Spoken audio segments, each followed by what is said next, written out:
सवरा के आंसू छलक आए। सास की तीखी जुबान के आगे उसका सब्र जवाब दे गया।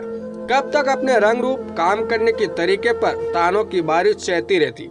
एक बार सास के सामने जवाब देकर अपने मन का सारा उबाल निकाल दिया जो बरसों से मन में दबा पड़ा था। सवरा 45 वर्षीय घरेलू महिला थी।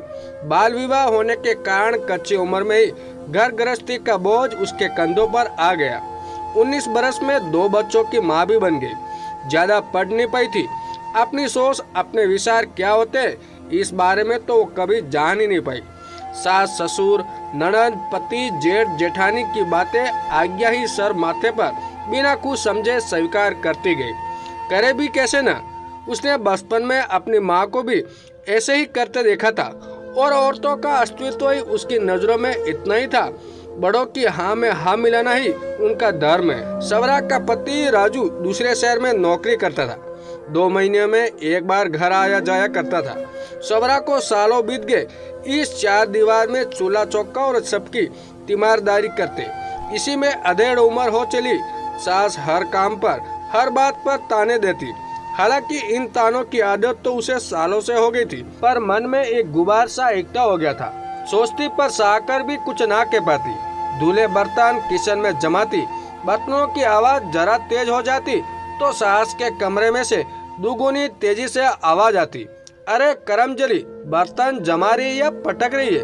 कुछ काम ठीक से नहीं करती। इतनी उम्र हो चली, बुद्धि तक नहीं आई।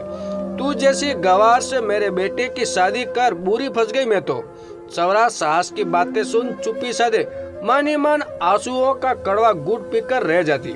उस कहने की हिम्मत कभी कर ही ना पाई। बच्चे बड़े होकर बड़े शहर में पढ़ने चले गए थे और सवरा वही की वही। सास की जिगड़ियां सुनती रह गई। आज बच्चे छुट्टियां में घर आए। सवरा के पति भी घर पर ही थे। सवरा ने सोचा बच्चों के पसंद का खाना बनाया जाए। उसने छोले भटूरे, प्याज की कचौड़ियाँ, इमली की मीठी चटनी, धनिया पुदीना की चटनी, खीर और आटे का हलवा बना लिया। सवरा की सास सुबह से सत्संग में गई थी। रोज के खाने का मेन्यू सवरा सास से पूछकर ही बनाती थी। सास की मर्जी के बगैर कुछ खाने का बनता भी नहीं था। सवरा ने आज अपने मन से खाना बना लिया। बच्चे खाना खा रहे थे। सवरा उन्हें परोस रही थी। इतने में ही सवरा की सास आ गई।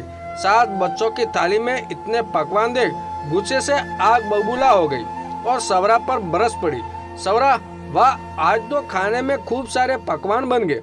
मेरा इंतजार भी नहीं किया, मेरी इजाजत भी नहीं ली गई।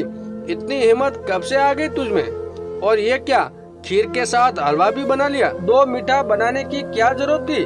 तुझे पता है ना मैं मीठा ज्यादा नहीं खाती। तेरे ससुर जी को तो भी मीठा बिल्कुल बंद है, फिर भी इतना सारा बना लिया। सास चिल्लाए जा रही थी। बच्चे खाना खाते हुए रुक गए। सवरा से ये सब बर्दाश्त नहीं हुआ। वो बोल पड़ी, माँ जी आपकी समस्या क्या है? आज खाना मैंने अपने बच्चों की पसंद का बनाया। बहुत दिनों बाद घर आए। शहर में हॉस्टल का फीका खाना खाकर तंग आ गए। सोचा उनकी पसंद का खाना बनाओ। अब इसमें भी मुझे आपकी इजाजत लेनी पड़ेगी। ये घर जितना आपका है उतना ही मेरा भी है।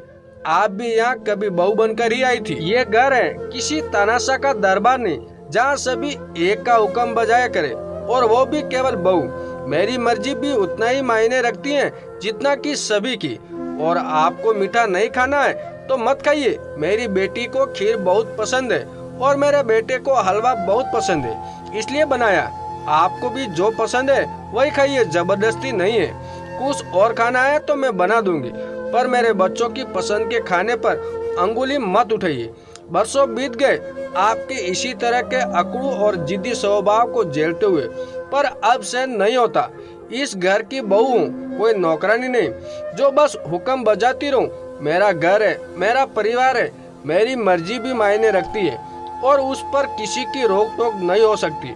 सत्संग सुनकर आइए, साथ दिमाग रखिए और बैठ जाइए। मैं आपको खाना परोस देती हूँ। और हाँ, आपकी पसंद के मिर्ची के पकोड़े भी बनाए। और तो कोई खाता नहीं है, केवल आप ही बड़े शौक से खाती हैं, इसलिए बनाए। जिंदगी जीने का नाम है, खुद भी आराम से जियो और दूसरों को भी आराम से जीने दो, तभी सब कुछ सुचारू और शांतिपूर्वक चलता रहता है। कहते हुए सवरा किचन में चली गई। सास छोटा सा मुंह बनाकर बैठ गई। उस दिन के बाद उसने कभी भी सवरा को कोई ताना नहीं दिया। दोस्तों ये कहानी आपको कैसी लगी कमेंट करके जरूर बताएं और हमारे चैनल पे नए हो तो हमारे चैनल को सब्सक्राइब जरूर कीजिएगा। धन्यवाद दोस्तों।